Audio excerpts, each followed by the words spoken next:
the Raw number came out. This was the return of Monday Night Football, and it was not a good night for Raw. They were down 15% from last week. This was their second lowest number of the year. All that with Steve Austin's return did not really mitigate the tune-out factor.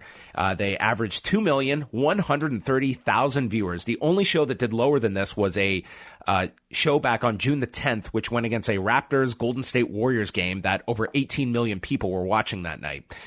So tonight, Monday, they also had the challenge of they were down from last year against the opener of Monday Night Football, although this year's games were much more highly viewed. NFL was up 26 and 10.5% respectively for the two games. So you had a lot more people watching football this year than last. But it was declines throughout the show, 7.5% drop in the second hour, and then you had a 15.5% drop in the third hour. So from those at the beginning of the show to the end, 21% tune-out factor. And do you think, looking at that way, that this was just they were going against a mammoth sports competition, or do you feel that Steve Austin, maybe he could have been more strategically placed to build to rather than doing that right off the bat, because you would have no idea Austin was coming back after that first segment? It's true. Perhaps. I mean, I feel most of it would have probably went away due to football anyway.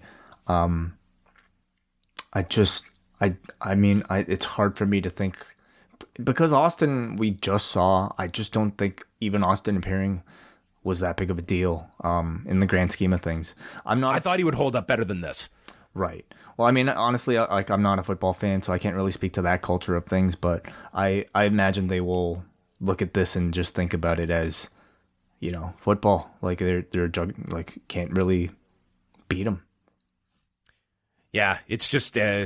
It was bigger games this year, but just looking at the numbers today, I mean, if you look at a year ago, they're down 21%. A year before that, it's 26%. So these are pretty significant when you have similar competition each year from football. And yeah, it'll be something to watch throughout this football season. Is this going to be a noticeable decline this year? Is football going to have a big impact on Raw's number? Because the next couple of weeks, I don't think they're going to be priority Raws. We do know now we're getting the King of the Ring final next week, but I don't know if that's going to necessarily be a big deal to people. And then it's kind of, you're not going to get anything big on Raw, I guess, until that draft next month. And that's kind of your next big episode of Raw to build towards.